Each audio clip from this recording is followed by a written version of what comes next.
Le poison le plus puissant et le plus populaire qui tue rapidement les familles africaines, qui crée beaucoup d'orphelins et de veuves et réduit la fécondité, c'est-à-dire la capacité de faire des enfants, des hommes africains, est le cube magie. Il a été créé en 1886 par le Suisse Julius Maggi pour les travailleurs pauvres qui ne gagnaient pas assez d'argent à l'époque pour s'acheter la viande ou le poisson. Alors, Julius Maggi a inventé le cube magie mélangé d'épices et de pourriture pour compenser le goût de la viande et du poisson dans l'alimentation des ouvriers. Et ce cube a pris son nom, Magie. En 1894, après la conférence de Berlin, c'est-à-dire le partage de l'Afrique, la course à la colonisation, les colonisateurs ont décidé de l'exportation massive de ce poison dans les colonies pour mystifier les Noirs avec le goût synthétique du poisson et de la viande. Profitant ainsi de la pauvreté des Noirs pour vulgariser ce poison qui affaiblit l'énergie sexuelle des hommes et leur capacité à se reproduire et se multiplier. Car pour eux, si les Africains sont moins nombreux, ils seront facilement maîtrisables. Alors, Magie, avec ses couleurs frappantes, les couleurs rouges et jaunes, bien frappant et attirant, a été exporté en grande quantité en Afrique pour concurrencer un autre poison très dangereux qui existait déjà en Afrique, le Coca-Cola américain.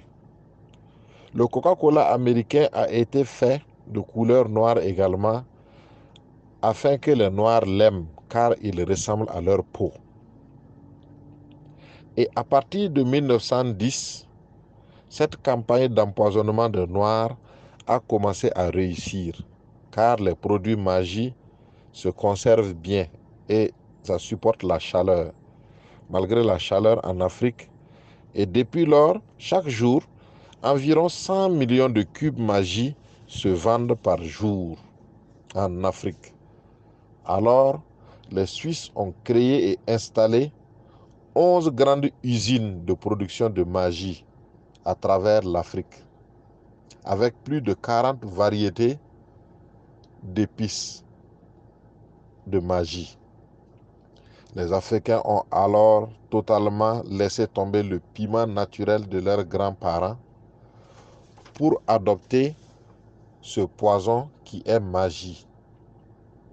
Et les Africains en mettent dans toutes les nourritures comme assaisonnement, malgré tous les risques de santé publique que sont les maladies cardiovasculaires, les maladies du cœur, les dysfonctionnements de l'érection, l'hypertension, le diabète, les crises cardiaques, le cancer du cerveau, le cancer des seins, le cancer des testicules.